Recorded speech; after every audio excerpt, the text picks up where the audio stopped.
안녕하세요. 시모를 모시고 살게 된 지 2년 차에 접어든 평범한 주부입니다. 어디 가서 시모를 모시고 살고 있다고 말하면 다들 저에게 이런 말을 하더라고요. 요즘 젊은이들 중에 시부모님 모시고 사는 사람들 흔하지 않은데 은호 엄마는 참 대단해. 부모한테 잘하면 그거 다 복으로 가는 거니까 힘들어도 참고 시어머님 잘 모시고 살아. 은호 엄마 분명 복 받을 거야. 사실 결혼 당시는 저는 남편이 아무리 장남이고 시모 혼자 사는 게 안타까워도 죽어도 절대 내 손으로 시모 모시는 일은 없게 만들겠다고 생각을 했었는데 시모도 저도 같이 큰 아픔을 겪게 되니 그런 마음이 사라지더라고요. 오히려 혼자 사는 시모를 내가 모시고 살면서 시모의 남은 삶은 외롭지 않고 행복하게 해드려야겠다는 책임감이 생겼습니다. 오늘은 제가 오랜 시간 동안 가슴의 상처와 아픔을 안고 살았던 저의 시댁 이야기를 마지막으로 여기에 한번 풀어보려고 합니다. 남편은 저희 고등학교 동창의 형이었습니다. 제가 남녀공학 고등학교를 졸업했었는데 반에서 유독 여자친구들과 사이가 좋은 남학생이 한 명 있었죠. 바로 저의 시동생이었습니다. 시동생은 성격이 너무 좋아서 여학생이고 남학생이고 선생님이고 할 것 없이 모두를 친구로 만드는 그런 성격을 가진 친구였습니다. 그뿐만이 아니었어요. 공부도 어찌나 잘하고 총명한지 미래가 기대되는 친구였습니다. 야, 효영아, 너 태수형 봤어? 야, 태수형 완전 잘생겨서 지금 애들 난리 났어. 야, 태수 걔는 영 별론데 형은 왜 저렇게 잘생겼다냐? 태수 형이 잘생겼다고? 태수만 보면 그럴 리가 없는데? 그게 사실이야? 태수 형 지금 어딨어? 나도 얼굴 한번 보고 싶다. 교문 쪽에 있는 것 같던데? 야, 그리고 태수 형, 태수랑 다르게 완전 남자같이 생겼어. 야, 키도 크고 어깨도 넓고 야, 완전 강동원 스타일이야. 고등학교 졸업하는 날 저는 처음으로 남편의 얼굴을 보게 됐습니다. 그리고 저는 그날 본 남편의 얼굴을 한동안 잊을 수가 없었죠. 하지만 고등학교 졸업을 하고 저도 사는 게 바빠져서 남편을 잊고 지냈는데 아주 오랜만에 시동생을 길거리에서 만났던 어느 날 시동생 옆에 우두커니 서 있는 남편을 운명처럼 만나게 됐습니다. 야, 너 한현영 맞지? 야, 요새 잘 나간다고 하더니 너 고등학교 때보다 더 어려진 것 같다? 야, 하마터면 못 알아볼 뻔했어. 어머, 태수야, 정말 오랜만이다. 안 그래도 요즘 따라 네 생각 많이 나고 보고 싶었었는데 이렇게 만나다니. 야, 이러려고 네 생각이 났었나봐. 어떻게 지냈어? 너 뭐하고 지내? 뭐 사업한다고 하던데 먹고 살만은 하고? 아, 말도 마. 나 지금 완전 대박 터져서 젊은 졸부됐잖아. 너 지금 시간 괜찮으면 나랑 같이 밥이라도 먹으러 갈래? 아, 여기는 우리 형인데 우리 밥 먹으러 가던 길이었거든. 안 불편하면 같이 가자. 퇴근길에 만난 거라 만난 사람이 다른 사람이었으면 바로 집으로 가겠지만 오랜만에 봐도 잘생긴 남편을 보고 저는 차마 집으로 갈 수가 없었습니다.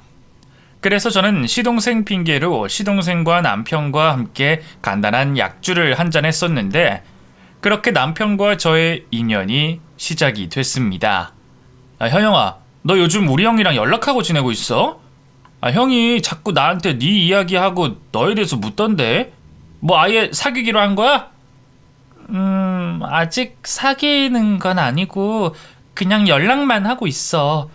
확실한 사이가 아니라서 너한테 말 안 하고 있었는데 눈치챘나 보네? 야, 어떻게 눈치를 안 챌 수가 있겠어. 야, 형이 저렇게 티를 내는데. 야, 현영이 너는 우리 형 어떻게 생각해? 야, 우리 형 얼굴은 저래도 얼굴값 안 하고 엄청 착한 사람이야. 너만 좋다고 하면 내가 도와줄 수 있는데. 너도 우리 형 좋아해? 야, 그걸 어떻게 내 입으로 얘기해. 근데 나도 관심 없었으면 이렇게까지 연락을 안 했을 거야. 야, 그리고 너 나 눈 높은 거 알지? 지금까지 내가 만난 사람 중에 너희 형이 제일 잘생겼어. 남편과 저의 관계가 발전할 수 있는 데에 가장 큰 공을 세운 건 바로 시동생이었습니다. 시동생이 중간에서 적극적으로 도와준 덕분에 남편과 저는 연애를 시작하게 됐고 결혼까지도 무리 없이 골인을 할 수 있게 됐습니다. 시동생이 시모에게 제 이야기를 아주 잘해준 덕분이었죠. 서방님도 이제 결혼 준비해야 되지 않겠어요?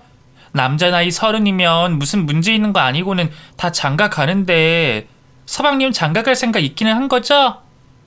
형수, 나 좋다는 여자 많아서 거기서 고르느라 지금 장가 못 가고 있는 거지. 나도 3년 안에 갈 거니까 걱정하지 마. 아니면 형수 주변에 괜찮은 여자 있으면 형수가 소개해 주던지. 아유, 서방님, 제가 걱정돼서 하는 말인데요. 서방님 아무 여자나 만나지 마세요. 예쁘다고 성격 이상한 사람 만나고 그러지 말고요.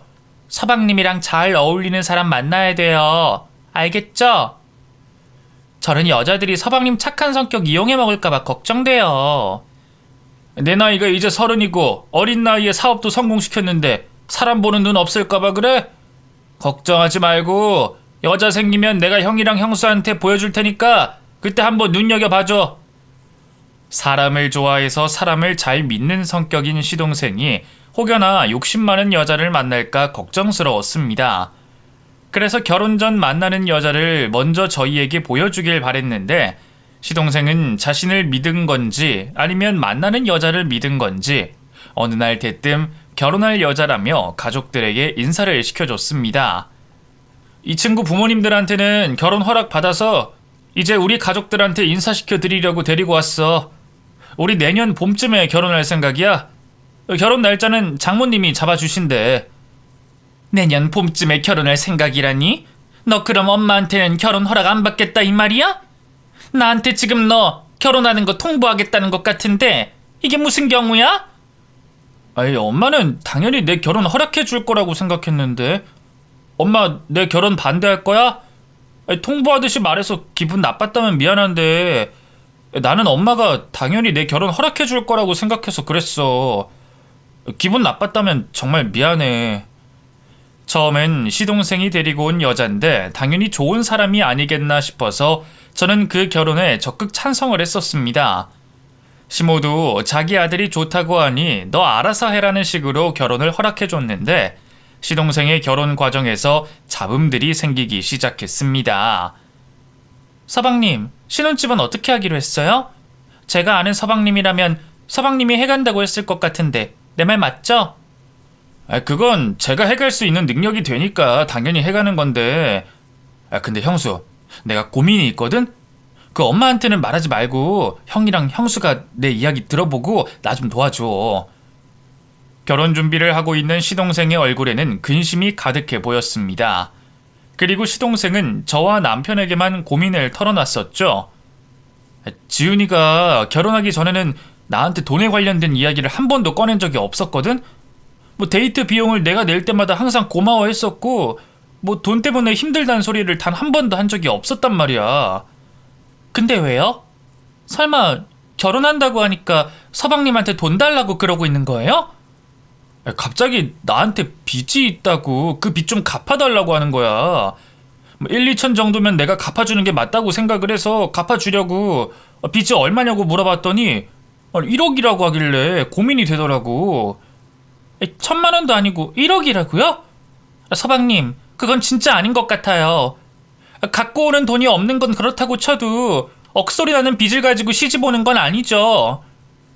동서에게 1억이라는 빚이 있다는 이야기를 듣자마자 저는 바로 결혼을 하지 말라고 말렸고 남편도 다시 한번 생각해보는 게 어떻겠냐고 말했습니다. 근데 돈 때문에 파혼을 한다는 게 나는 말도 안 된다고 생각을 하고 그 돈을 내가 안 갚아주고 결혼을 해도 결국 내 빚이 되는 거나 마찬가지인데 지은이가 원하는 대로 그 빚 갚아주고 결혼할까 생각했거든? 서방님, 절대 안 돼요. 서방님 그 사람을 그렇게까지 사랑해요? 그리고 이렇게 고민할 정도면 저는 이 결혼 안 하는 게 맞다고 생각해요. 서방님이 정말 그 사람이랑 결혼하고 싶었으면 고민 안 하고 우리 몰래 그 빚 갚아줬을 거예요. 사실 그러려고 했어. 엄마랑 형이랑 형수 몰래 빚 갚아주고 결혼하려고 가서 부채 증명서 떼와라. 내가 그 돈 내주겠다 했는데 알아보니까 그 빚이 그 사람 빚이 아니라 장인어른 빚이더라고. 그러니까 나한테 자기 빚이라고 거짓말하고 내가 장인어른 빚을 갚게 하려고 했던 거야. 그러면서 시동생은 자기가 그 빚을 갚아줘야 되나 말아야 되나 고민이 된다고 말했습니다. 그 이야기를 듣고 크게 화가 난 제가 시동생에게 형수이자 고등학교 동창으로서 말했습니다. 너 진짜 좋게 말해서 안 되겠다. 파혼해야 되나 말아야 되나라는 고민을 해야 될 판에 지금 그 돈을 갚아줄까 말까 고민하고 있는 게 말이 돼? 결혼하고 싶으면 적어도 장인어른 빚은 장인어른이 갚으라고 하는 게 맞아. 그걸 무슨 고민이라고 머리 싸매고 앉아있어? 그래도 가족들 사이인데 뭐 빚 때문에 힘들어하는 것보다 내가 도와줘서 처가 더 안정이 되는 게 낫지 않겠나 싶은 생각이 들더라고. 그거 너 호구 잡히는 거야. 너 착한 거 알고 그거 이용해 먹으려고 하는 거라고. 정상적인 사람이었으면 네 돈을 탐낼 게 아니라 스스로 벌어서 갚으려고 했을 거야. 그리고 결혼식을 올리기도 전에 처가 빚을 갚아달라는 게 말이 돼? 결혼하고 나서는 얼마나 뜯어먹으려고 그러는 거라니? 그 사람도 그렇고 장인 장모도 그렇고 절대로 그렇게까지 못된 사람들은 아닐 거야. 나한테 엄청 잘해주시거든. 그냥 내가 돈을 좀 버니까 나한테 의지를 하고 싶었나 봐. 시동생이 처가에 호구 잡혀 살 게 확실하다는 생각에 남편과 제가 시동생의 결혼을 뜯어 말렸지만 시동생의 고집을 꺾을 수는 없었습니다. 사실 시동생의 고집이라기보다는 사람을 좋아하는 시동생의 그 정을 이겨낼 수가 없었던 것이죠. 비록 제가 결혼 반대는 했지만 이왕 결혼한 거 행복하게 잘 살길 바랬는데 객관적으로 바라봐도 시동생은 처가의 호구를 단단히 잡혀 사는 듯 했습니다. 형수, 다음 달에 그 사거리 쪽에 우리 장모님 아구찜 가게 오픈하니까 개업날 와서 축하 좀 해줘. 형한테 말해서 화환도 하나만 보내주고 그렇게 해줄 수 있지? 서방님, 장모님이 무슨 돈이 있어서 그렇게 좋은 자리에 아구찜을 차린대요? 처갓집 빚밖에 없었던 거 아니었어요? 설마 서방님이 차려준 건 아니죠? 그렇게 됐어. 우리 장모님이 전라도 여수 사람이라 손맛이 장난이 아니거든. 그래서 내가 장모님 손맛만 믿고 가게 차려준 거야. 형수 또 뭐라고 할 거면 나 전화 끊는다. 서방님, 아무리 처가여도 그렇지 그렇게 다 퍼주고 살면 어떡해요? 지금 결혼한 지 1년도 안 됐는데 처가에 몇 억이나 털린 거예요? 서방님, 돈이 그렇게 많아요? 나 돈 많은 거 형수가 더 잘 알잖아. 그리고 이제 처갓집도 내 가족인데 이 정도는 해줄 수 있지. 우리 장모님보다 형수가 손맛 더 좋았으면 나는 우리 장모님이 아니라 형수한테 가게 차려줬을 거야. 그러니까 너무 안 좋게만 생각하지 말고 축하해주러 와줘. 시동생은 결혼 전 처가빚 1억을 갚아주고 결혼 직후에도 동네에서 가장 비싸다는 자리에 장모의 식당을 차려줬습니다. 그런 시동생을 걱정하는 건 저뿐만이 아니었습니다. 나도 처가가 있고 태수 마음을 어느 정도는 이해해서 뭐라고 하고 싶지는 않은데 그 앞으로가 걱정이다.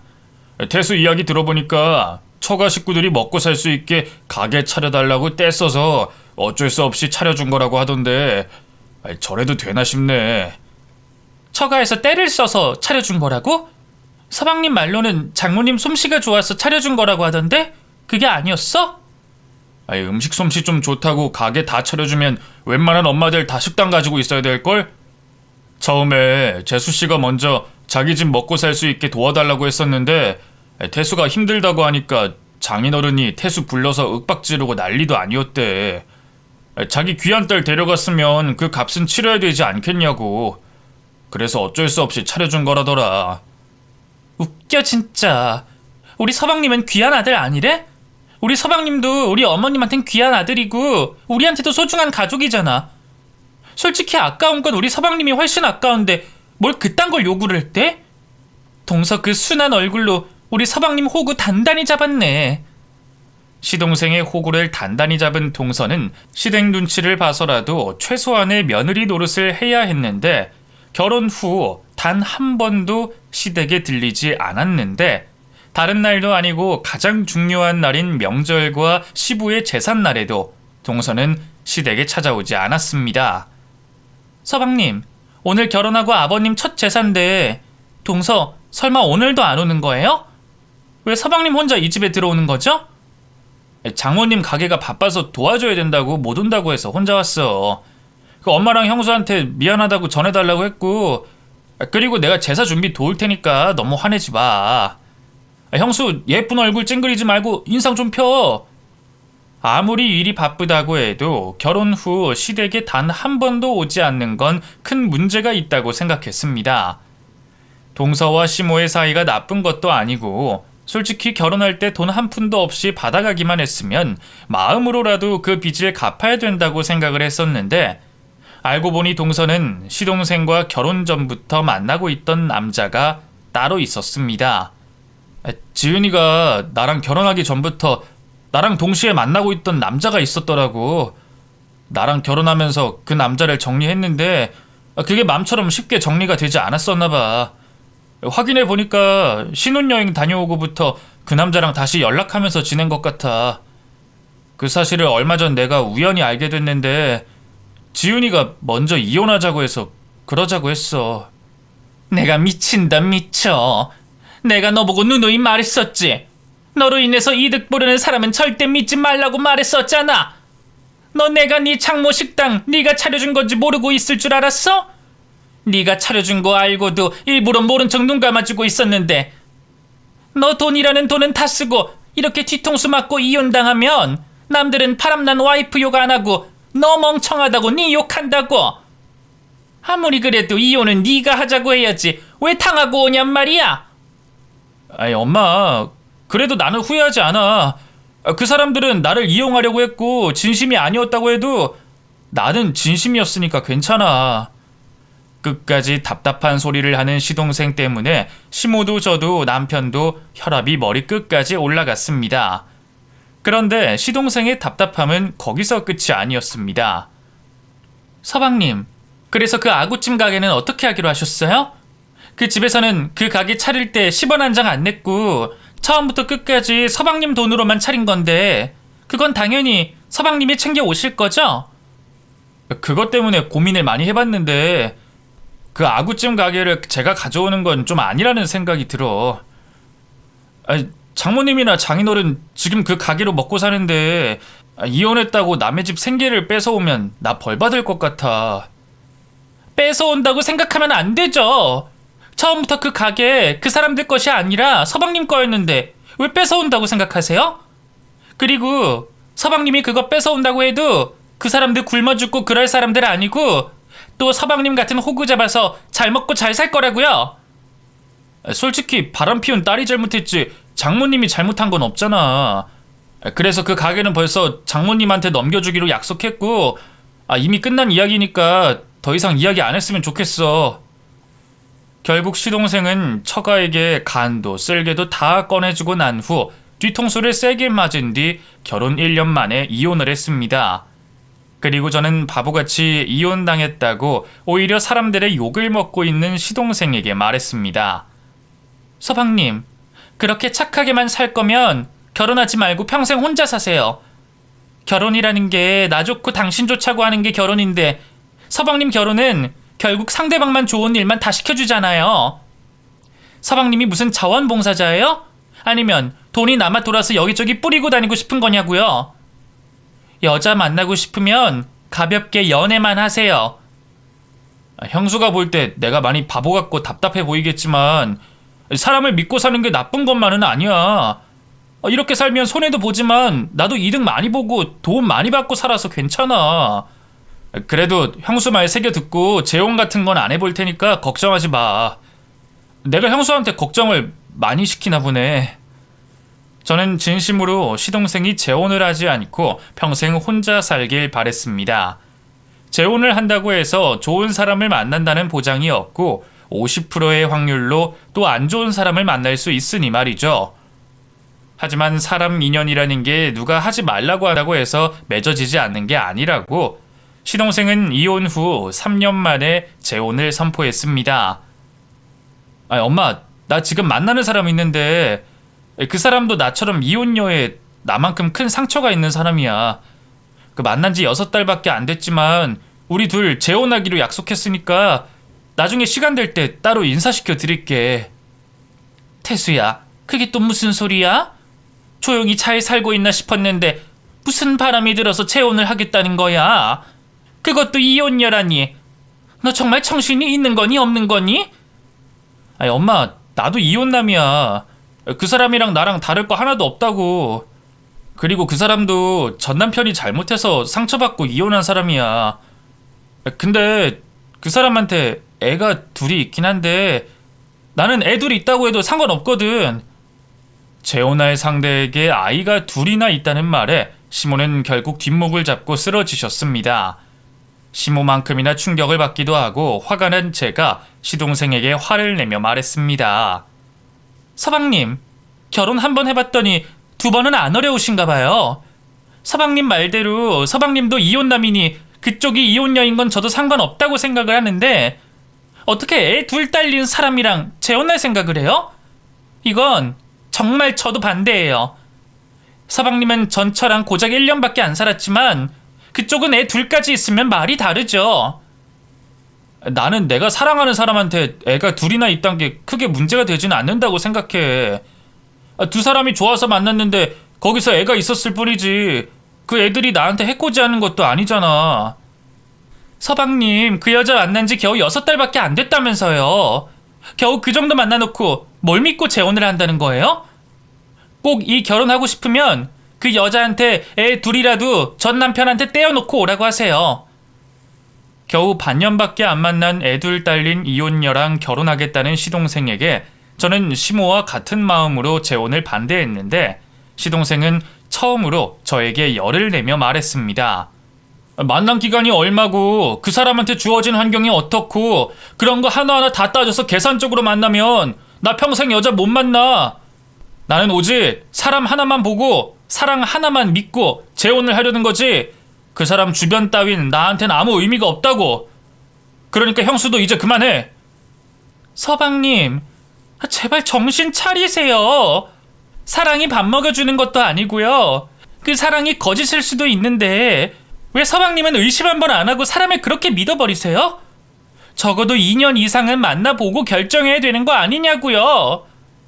가뜩이나 서방님이랑 그 사람은 결혼에 실패한 경험도 있는데 이건 너무 경솔한 선택이라고 생각해요. 제가 시동생이었다면 한 번이라도 재혼을 반대하는 가족들 말에 귀를 기울여 고민을 해볼 만도 한데 시동생은 자신의 선택이 틀리지 않았다는 걸 증명하려고 하는 건지 재혼을 강행했고 재혼임에도 불구하고 시동생은 누구보다 성대한 결혼식을 올렸습니다.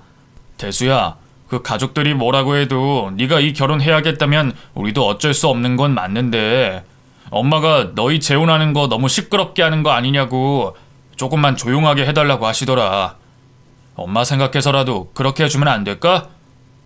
형, 나 진짜 너무 스트레스 받아.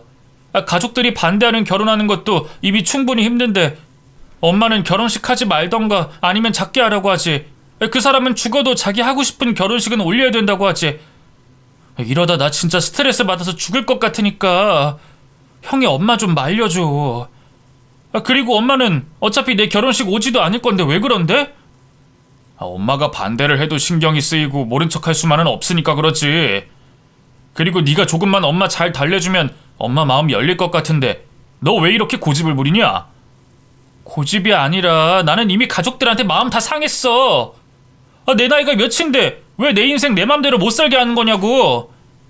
나는 엄마 내 결혼식에 안 와도 되니까 엄마 안 오면 형이랑 형수가 혼주석에 좀 앉아줘.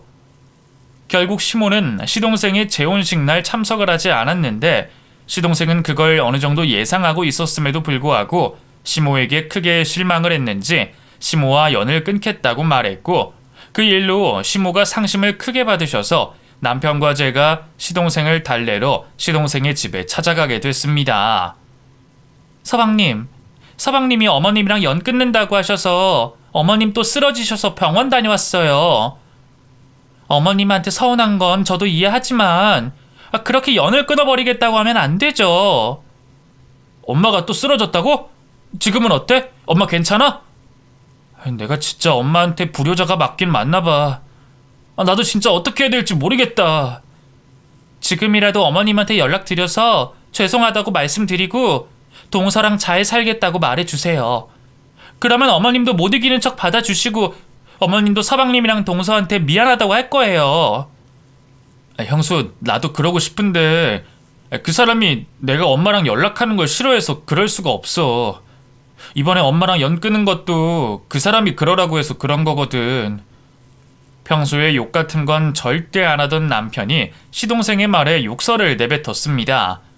저도 너무 당황해서 아무 말도 못했는데 시동생이 거의 울먹이듯 말했습니다. 그 사람 말은 아무리 가족이어도 우리 행복 깨트리려는 사람이랑은 멀리하는 게 좋다고, 엄마랑 연 끊고 살자고 하더라고. 엄마랑 연락하고 지내면 우리 결국 오래가지 못하고 또 서로한테 상처만 주고 헤어져야 된다면서 말이야. 그 사람 말이 맞는 것 같으면서도 나도 이게 맞는 건가 싶어. 그 사람을 사랑하는 만큼 엄마도 사랑하니까 둘 다 지키고 싶은데 그건 안 되나 봐. 서방님, 아무리 그래도 이건 아니에요. 연을 끊는 건 말고 다른 방법도 있는데 두 사람 행복 지키고 싶다고 다른 방법 찾지도 않고 무작정 어머님이랑 연 끊는 건 누가 봐도 아니니까 동서랑 잘 이야기해보고 어머님한테 다시 연락드리세요. 저와 남편의 설득 끝에 시동생과 동서는 시모에게 찾아가 용서를 구하는 걸로 잘 끝이 났습니다. 사실 저도 동서가 마음에 들지 않았지만 그래도 손윗사람으로서 먼저 마음을 열어야 되는 게 맞다는 생각에 동서에게 조심스레 다가갔는데 동서는 연락을 할 때마다 틱틱대며 저에게 짜증이란 짜증은 다 냈습니다. 동서, 지금 통화 가능해? 다름이 아니라 다음 달 초에 어머님 생신이거든. 그래서 어머님 생신 선물 같은 거 어떻게 할지, 그리고 그날 식사는 어디서 할지 상의하려고 전화했어. 그걸 왜 저한테 전화해서 상의하시는데요? 하실 거면 태수 씨한테 전화 거셔야죠. 어머님 생신은 저랑 상관없는 일 아닌가요? 어머님 생신이 왜 동서랑 상관이 없어? 그리고 남자들은 밖에서 일한다고 정신 없으니까 이런 거 정도는 우리끼리 정해도 괜찮잖아. 어려운 것도 아니고 용돈 얼마 드릴지 식당 어디로 갈지만 정하면 되는데? 죄송한데요. 저한테 이런 전화 좀 하지 마세요. 전부터 말씀드리고 싶었는데 며느리로 인정도 못 받는 제가 왜 며느리 노릇을 해야 되죠? 저는 태수 씨 봐서 예의상 자리만 참석할 거니까 할 말 있으면 태수 씨한테 하세요. 저 이런 전화 진짜 짜증나고 기분 나빠요. 제가 노력을 해도 동서가 싫다고 하니 저도 없는 사람 취급하고 살아야겠다 생각을 했습니다. 그리고 사람 성격이 저래도 전 동서처럼 시동생이 돈을 탐내는 건 아닌 것 같아 다행이라고 생각했는데 역시나 동서도 전 동서와 마찬가지로 시동생을 호구로 보는 듯 했습니다. 아니, 오늘 태수가 차 한 대 계약하겠다고 재수씨랑 우리 전시장에 온 거야. 태수한테 이미 차 2대 있는데 그걸 타고 다니지 왜 또 사냐니까. 재수씨가 노려보면서 애 둘 키우려면 큰 차 필요하다고, 그래서 사러 온 건데 불만 있냐고 톡 쏘듯이 말하더라고. 어찌나 무섭던지. 동서가 당신한테 그런 식으로 말했다고? 동서 진짜 사람이 예민한 건지 싸가지가 없는지 도대체 사람이 왜 그런데? 우리가 미워서 그런 건지 사람 원래 성격이 저런 건지 구분하기가 힘들긴 하더라. 그러고 나서 재수씨 무서워서 바로 입 다물었더니 재수씨가 우리 전시장에서 제일 비싼 차로 계약하더라고. 솔직히 애엄마가 1억 넘는 차 탈 필요가 있나 싶었는데 또 뭐라고 할까봐 그냥 입 다물고 계약해줬어. 남편이 외제차 딜러로 일을 하고 있었는데 동서는 남편이 판매하는 차 중 거의 제일 비싼 차를 시동생 돈으로 계약을 해갔고 그것도 모자라 자신의 2 아들을 시동생 돈으로 국제학교에 보내기까지 했습니다. 서방님은 그게 힘들었는지 어느 날 동서 몰래 저희 집으로 찾아와 고충을 토로했습니다. 애들 국제학교 보내고 싶다고 해서 돈 얼마 드는지도 모르고 알아보라고 했는데 와, 진짜 국제학교 보내는 돈 장난 아니더라. 내 새끼라 생각하고 키우기로 마음먹어서 그 돈이 아까운 건 아닌데 솔직히 그렇게 비싼 돈 들여서 애들 학교 보내는 게 맞나 싶어. 솔직히 나는 일반 학교 다녀도 충분하다고 생각하거든. 서방님이 아닌 것 같으면 냉정하게 말하세요. 서방님 돈 쓰는 건데 왜 동서 눈치를 보고 그래요? 오히려 동서가 서방님 눈치 봐야죠. 그리고 애들 그런 비싼 학교 보내고 싶으면 애들 아빠한테 보내주라고 하면 되죠. 애들 친아빠 돈 없다고 지금 양육비도 안 보내고 있는 중인데 어떻게 국제학교를 보내주겠어. 내가 그 인간 압류 넣고 하자니까 어차피 돈 없는 사람한테 압류 걸어봐야 나오는 돈 없고 생돈만 날린다고 하지 말자고 하더라고. 들을수록 짜증이 났던 저는 시모에게 그 사실을 모두 일러 바쳤고 그 후 가족 모임 자리에서 시모가 그 이야기를 먼저 꺼내셨습니다. 작은 며느리 너희 애들 국제학교 보낸다고 들었는데 그 학교 1년에 들어가는 돈만 해도 인당 몇천 원 된다면서? 그거 애들 친아빠가 아니라 우리 태수가 보내준다고 하던데 그 말이 사실이니? 네, 태수씨가 보내주고 있는데 왜요? 어머님은 애들 아빠가 자기 자식한테 돈 쓰는 것도 아까워서 그러세요? 걔네들이 왜 우리 태수 새끼야? 작은 며느리 너는 어떻게 그걸 당연하다는 듯이 말을 할 수가 있어? 너 참 뻔뻔한 애로구나. 좋게 물어보고 좋게 넘어가려고 해도 네 싹퉁바가지 없는 행동에 그럴 수가 없겠다. 너 지금이라도 내 새끼 등골 빨아먹는 짓 멈춰라. 내가 네 속셈 모르는 줄 알고 가만히 있는 줄 알아? 내 새끼가 너 좋다고 하니까 참고 있었는데 내가 이미 너 같은 도둑년 며느리로 맞아본 적이 있어서 나 이번만큼은 절대 가만히 안 있을 게다. 절대 가만히 있지 않겠다는 시모의 말에 동서는 밥상을 뒤엎어버렸습니다. 그러고는 자리에서 일어나 저희 가족들을 내려다보며 말했습니다. 저도 절대 가만히 안 있어요. 제가 태수씨 등골 빼먹는 년이라고요? 어머님이야말로 아들 행복 깨트리려고 하지 마세요. 저는 어렵게 만든 지금 제 가정 제가 지킬 겁니다. 동서가 집을 뛰쳐나가자 시동생도 화가 잔뜩 나서는 가족들에게 말했습니다. 저 사람 내가 사랑하는 사람이고 힘들어도 사랑 때문에 참고 사는데 엄마가 뭔데 저 사람한테 뭐라고 하는 거야? 저 사람 말대로 나도 내 가정 내가 지킬 거니까 엄마는 내 행복에 회방 놓을 생각하지 마. 나 앞으로 여기 있는 사람들 안 보고 살 테니까 형도 엄마도 나한테 절대 연락하지 마. 새 가정을 지키겠다며 가족들과 연을 끊고 집을 뛰쳐나가는 시동생을 보며 시모는 서러움에 눈물을 흘렸고 저도 그런 시모를 따라 눈물을 흘릴 수밖에 없었습니다. 시모의 심정과 제 심정이 같을 순 없지만 저도 집을 뛰쳐나가는 시동생을 보며 속이 많이 상한 건 사실이었습니다. 어머님, 서방님이 선택한 일들은 저희가 응원해 줄 수밖에 없을 것 같아요. 속은 많이 상하시겠지만 우리 서방님이 잘 살기만 바래봐요. 그래, 그래야겠구나. 나는 태수가 불행하길 바라지 않아서 그러는 건데 태수는 내가 자기 행복 깨트리려 생각하는 거라면 내가 잘못한 게 아니겠냐. 네 말대로 우리 태수 잘 살길 응원하고 다시 돌아오길 기다릴 수밖에 없겠구나. 가족들과 연을 끊고 집을 뛰쳐나간 시동생은 3년이 지나도 가족들에게 연락을 하지 않았는데 아무래도 저와 고등학교 동창이다 보니 친구들에게서 이런저런 소식을 들을 수 있었습니다. 여보, 애들 말하는 거 들어보니까 서방님 요즘 사는 게 많이 힘든 것 같던데 우리가 먼저 연락해볼까? 친구들이 뭐라던데? 태수 사업이 잘 안 되고 있대? 뭐 아니면 집에 무슨 일이라도 있는 거야? 그게 아니라 서방님 지금 동서한테 완전 잡혀 산대. 그냥 잡혀 사는 게 아니라 집 밖으로 한 발자국도 못 나갈 만큼 잡혀 산다고 하더라고. 그리고 동서 애를 거의 서방님이 다 케어하고 있대. 아니, 재수씨는 뭐 하는데 태수가 애를 케어해? 근데 우리가 연락한다고 해서 태수가 우리 연락을 받을지 모르겠다. 태수가 정말 힘들었으면 먼저 우리한테 연락하지 않았을까? 여보, 그래도 먼저 해보자. 얼마 전에 근성이가 지나가다가 우연히 서방님 봤는데 얼굴이 형편이 없어 보인다고 그랬어. 어디 아픈 사람처럼 살이 쪽 빠져서 뼈밖에 안 남은 것 같다고 하더라고. 나는 그 말이 너무 신경 쓰여서 안 되겠어.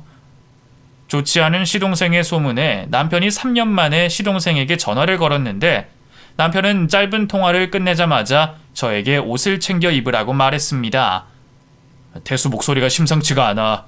태수 내 전화 받자마자 울면서 자기 죽을 병에 걸린 것 같다고 하는데 우리가 가봐야 될 것 같아. 심상치 않은 시동생의 목소리에 저희는 무작정 시동생 집으로 찾아갔는데 그곳에는 저희를 불청객으로 여기는 동서와 당장 내일 죽어도 이상하지 않은 몰골을 하고 있는 시동생이 있었습니다. 서방님, 병원은 가봤어요? 안색 보니까 몸이 안 좋아도 한참 안 좋아 보이는데 왜 이러고 있어요? 형님, 호들갑 떨지 마세요. 저 사람 만성 피로로 피곤해서 저라는 거예요. 아니 그리고 3년 동안 연락도 안 턴 사람들이 왜 갑자기 저희 집에 찾아오셨죠? 저 기분 나쁘니까 돌아가 주세요. 동서는 저 얼굴을 보고도 만성 피로라는 말이 나와? 서방님 저 몰골 확인한 이상 나는 절대로 그냥 못 돌아가니까 우리 말릴 생각하지 마. 서방님 당장 옷 챙겨 입으세요. 성욱이 여기 근처 대학병원에 내과 교수로 있는 거 알죠? 성욱이한테 전화해놨으니까 당장 병원부터 가요. 동서는 끝까지 시동생이 병원에 가는 것을 뜯어 말렸지만 시동생이 병원에 가고 싶어 하는 것 같아 보여 남편과 저는 동서를 겨우 떼놓고 병원으로 향하게 됐습니다. 서방님, 도대체 왜 이 지경이 될 때까지 가만히 있었어요? 병원 안 간 거 맞죠? 왜 이렇게 사람이 미련해? 형수, 내가 병원을 안 간 게 아니라 못 간 거야. 그 사람이 안 가도 된다고. 집에서 푹 쉬고 요양하면 나을 거라고 해서 못 간 거야. 서방님 진짜 바보예요? 동서가 가지 말라고 한다고 그걸 왜 못 가는데요? 그냥 가면 되잖아요. 힘으로 이겨도 서방님이 더 세겠어요. 그땐 이미 내 몸에 힘도 없었고 그 사람이 하루 종일 나를 감시하듯이 붙어 있어서 못 갔어. 집에 CCTV 설치해놓고 내가 조금이라도 어디 가려고 싶으면 바로 쫓아와서 지켜보고 그랬다니까? 거의 감금당하듯 생활을 하는 시동생은 결국 간암 말기 판정을 받게 됐고 그 사실을 알고 시동생을 직접 간병하기 위해 병원을 쫓아온 시모를 보며 동서는 보란듯이 소리쳤습니다. 아들 내팽개 칠 때는 언제고 왜 이제 와서 여기로 오는 거예요? 아들 죽는다고 하니까 아들한테 있는 돈들이 탐나서 오신 거예요? 그런 거라면 엄마 노릇하려고 하지 마시고 돌아가세요. 동서, 어머님한테 그게 무슨 말이야? 그리고 지금 이 상황에서 돈 이야기가 왜 나와? 어머님은 막내 아들 죽는다고 하니까 걱정돼서 왔구만. 당장 그만 못해? 형님이나 그만하시고요. 제가 못할 짓 했으면 태수씨가 하지 말라고 말렸겠죠. 안 보이세요? 태수씨 가만히 있는 거? 동서가 시모를 막대해도 시동생은 힘이 없어서 그런 건지 아니면 그때까지도 시모가 미워서 그런 건지 아무 말도 하지 않고 지켜보기만 했습니다.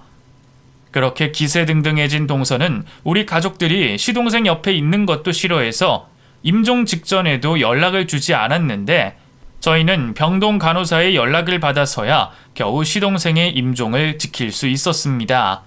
원래부터 남처럼 지내긴 했지만 이제 태수씨 없으니 우리 완전히 남인 거 알죠? 앞으로 저한테 그 어떤 연락도 주지 마시고 찾아오지 마세요. 동서는 장례식이 끝나자마자 저희 가족들과 연락을 끊어버렸는데 동서는 시동생이 운영하던 회사에서 새 주인 노릇을 하며 자기 맘에 안 드는 직원들을 잘라버렸고 시동생 보험 중 시모 앞으로 되어 있는 보험을 확인하자마자 시모에게 전화를 걸어 입에 담기도 험한 말을 내뱉고 전화를 끊었다고 했습니다. 그 말을 들으니 더 이상 참을 수 없었던 저와 남편은 무작정 동서의 집으로 찾아갔는데 동서의 집에는 처음 보는 남자와 함께 찍은 새로운 가족 사진을 버젓이 걸어뒀습니다. 그때가 시동생이 죽은 지 2달도 안 된 시점이었죠. 두 사람이 여길 왜 왔어요? 분명 제가 찾아오지 말라고 경고했을 텐데요. 그리고 남의 집 그런 눈으로 훔쳐보지 마시고 당장 내 집에서 나가세요. 동서, 아직 서방님 유언장 못 봤구나. 유언장 봤으면 동서 절대 이 짓거리 못했을 텐데. 동서 돈 때문에 의도적으로 우리 서방님한테 접근한 거 맞지? 아니 이제 동서라고 부르면 안 되겠네. 그쪽은 단 한 번도 우리 서방님의 아내였던 적이 없으니까. 시동생이 병원에 입원을 하고 난 후 동서가 시모에게 대하는 행동을 보고 동서 몰래 남편과 저만 불러 꾸민 일들이 있었습니다. 그 중에 하나가 바로 유언장을 작성한 일인데 동서는 제가 건넨 시동생이 남긴 유언장을 읽고 나서는 발작을 일으키며 쓰러졌습니다. 시동생이 남긴 유언장에는 시동생과 동서는 사실혼 관계가 아니었으며 자신의 재산은 법적으로 증명된 가족들에게 상속하겠다고 적혀져 있었습니다. 그것뿐만이 아닌 동서가 시동생에게 저지른 악행들이 적혀 있었는데 저희는 그것을 증거로 죽은 시동생의 재산을 지키고 동서가 뺏어간 시동생의 재산을 되돌려 올 생각이었습니다. 동서 지금 살고 있는 이 집 짐도 좀 빼줘야겠어. 당신 아들들이랑 당신 남편이 우리 서방님 집에서 사는 건 말도 안 되는 소리잖아? 법원에서 판결 날 때까지 저는 절대 이 집에서 한 발자국도 못 나가요. 이 집 태수씨 명의 집이고 저 태수씨랑 사실혼 관계였던 건 확실하니까요. 그럼 이 집 제 거 맞아요. 무슨 소리 하는 거야? 여기 우리 남편 명의로 바뀐 지가 언젠데 그래. 여기 집주인 우리니까 헛소리 하지 말고 당장 나가. 시동생은 시한부 판정을 받자마자 유언장 작성과 함께 동서와 살고 있던 집 명의를 저희 남편 명의로 이전을 해줬습니다. 시동생 생각으로는 자기가 죽으면 동서가 사실혼을 주장하며 자신의 재산을 모두 차지할 것이라고 생각을 했었고 그걸 방지하기 위해서는 집 명의부터 바꿔놔야 된다는 것이었습니다. 근데 서방님은 왜 동서랑 혼인신고 안 했어요? 동서 서방님 돈 때문에 접근한 게 사실이었으면 혼인신고부터 하려고 했을 텐데요. 내가 하자고 해도 혼인신고는 애들을 위해서라도 하면 안 된다고 해서 안 했던 건데 지금 생각해보니까 애들 아빠랑 뭐가 엮여있어서 그런 것 같기도 하거든? 그래서 말인데 그 사람이랑 애들 아빠랑 완전히 끝낸 게 맞는지 좀 알아봐줘. 시동생이 죽자마자 전 남편과 찍은 가족 사진을 버젓이 집에 걸어둔 것도 그렇고 혼인신고를 올리지 않은 것도 이상해서 남편과 제가 사람을 써서 알아봤더니 동서는 전 남편과 문제가 생겨서 이혼을 한 것이 아닌 전 남편의 사업 실패로 위장 이혼을 한 것이었습니다. 그리고 시동생과 재혼 후 시동생에게서 뜯어낸 돈을 자신의 전 남편 빚 갚는 데 사용을 하기도 한 정황이 남아 있었습니다. 근데 여기서 가장 중요한 것은 시동생이 동서에게 큰 돈을 줄 때마다 형식상 차용증을 받아뒀다는 것인데 그것이 가장 큰 무기가 돼 동서를 꼼짝없이 묶어둘 수 있었죠. 여보, 알아보니까 그 여자 명의로 사업자가 하나 등록되어 있더라고. 그래서 뭔가 싶어서 알아봤더니 태수한테서 뺏어간 돈으로 그 여자 전 남편이 회사 차려서 운영하고 있었던 거야.